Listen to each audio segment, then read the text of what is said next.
All right, it's finally Saturday again, and I have a 3-day weekend, so I'm really looking forward to getting some progress done on this thing.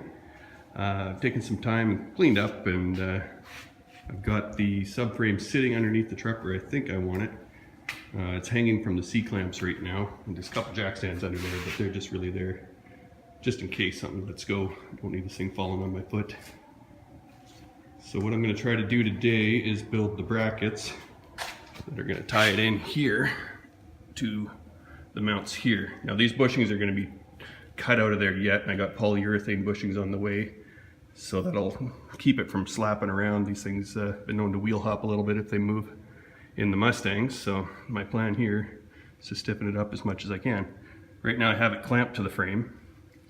I've stacked these 3 washers in here, and I measured them with my caliper, and they're about a 5.5 mil spacer. I'm hoping that's enough, that the subframe doesn't slap against the frame with a little bit of flex in the bushings, but I guess there's really only one way to find out.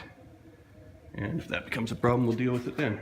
The whole thing's sitting at about a 2-degree pinion angle, which works pretty good with the truck, because that's about how my motor and trans sits. So we should be pretty good with drive shaft for vibration, or hopefully lack of. I did leave these front hangers on for now, because I was using them to measure, to hopefully get everything as nice and square as I can. I think it's sitting pretty good. I'm going to build the brackets to bolt in for now. That way, if I do need to make some adjustments, you know, once we get it up on the alignment rack, I'll be able to loosen it off and move it around a little bit if necessary. And then maybe at that point I'll weld them in solid once I know everything is exactly as it needs to be.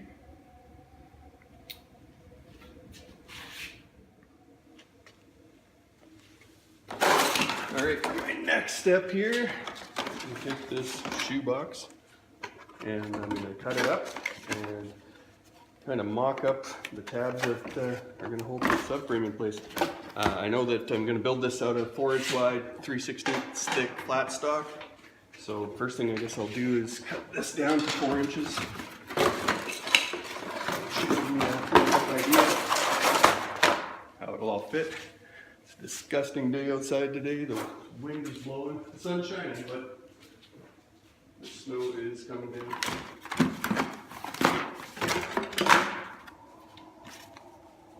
Maybe got a 90 we can work with. Something like that. Looks pretty good. We got a rivet in the way here. That can probably stay. We'll start there. Just going to go ahead and start cutting it and shaping it. I want to give it some shape because I just don't want it to look like it's made out of tractor parts. We might as well curve the ends in, and we're going to add some gusseting and make it strong as possible. First thing I'm going to do is get my hammer.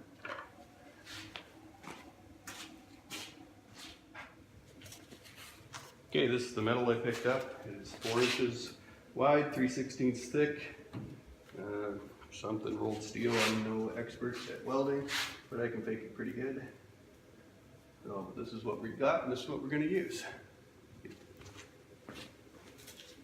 I'm going to make a couple adjustments to the template here. I'm going to have to cut it in half and build this out of 4 pieces, because I don't have any to bend this stuff, but I can weld it back together.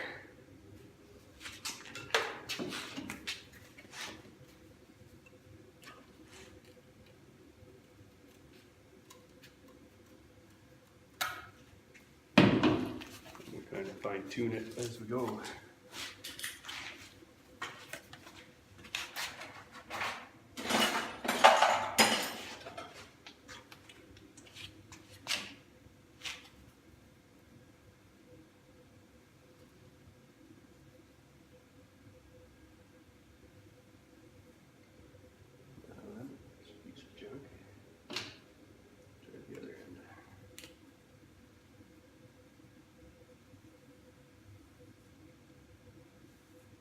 Fatty. Fatty. Let's see if that line stays when we try to cut on it.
Takes a little while, but came out pretty nice, I think.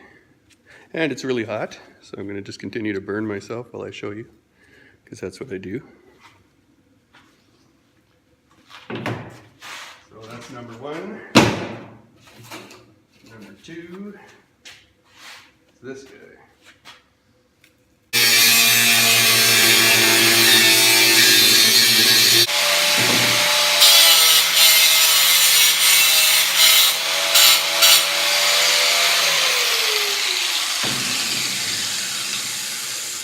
There we go, bracket number one, but the other half of it.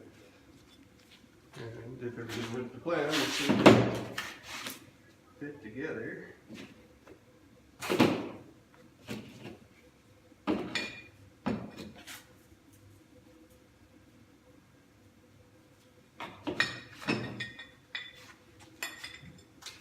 Like that.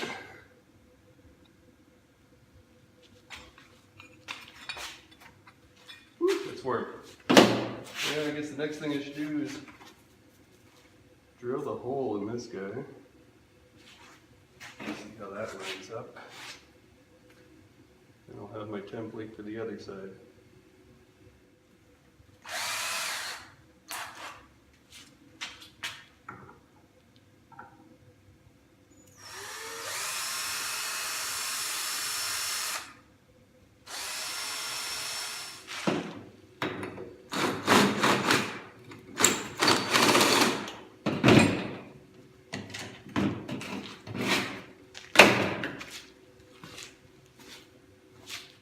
Okay, there's the magic hole. Fits that rivet perfect.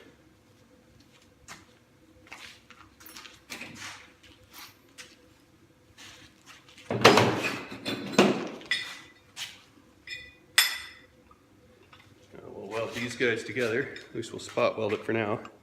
Tack weld it, whatever you want to call it. Make sure everything fits, and then we'll come back and gusset it.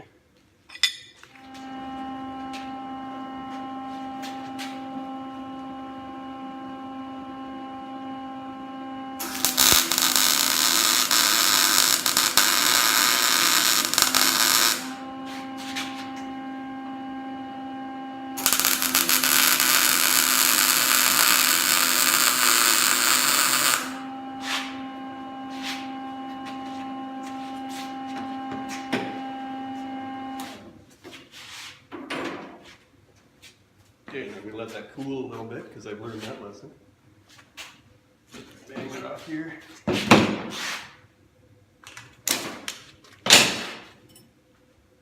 No, it's not too bad.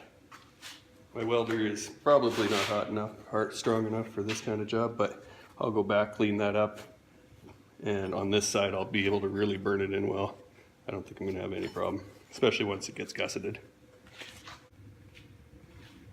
And there we are so far. I think that's going to work real well. Just going to have to go back and support it now. Make a couple more cardboard templates. And after I get the bushings in, because they use a smaller bolt hole, they don't have the guide pin on the poly bushings, then I'll drill it. Probably from the bottom, just because I'm really happy with the way the whole setup's sitting in there right now, so it should just stay exactly where it is if I have the brackets all in place first, and just drill it and bolt it in. But let's make some more braces, gussets, whatever you want to call them.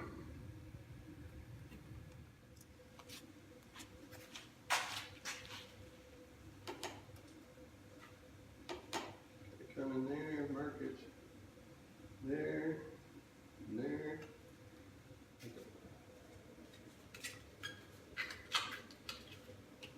There we go, a couple nice little templates there. Now we just got to make those into metal.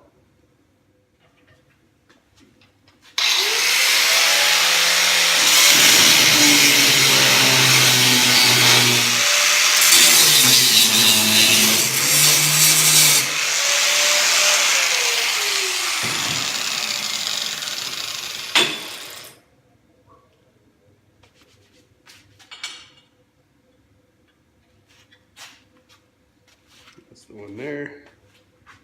It's okay too. Get those burned in, and then we'll come up with something to come around this front edge. But all in all, I think it's going to be super strong.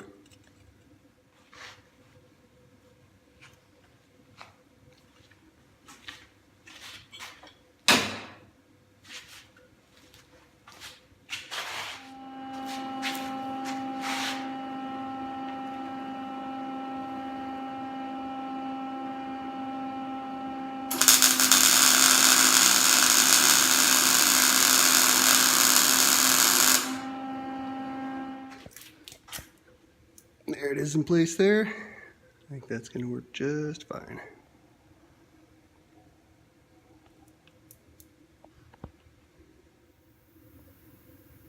Alright guys, there you go. That's the finished product.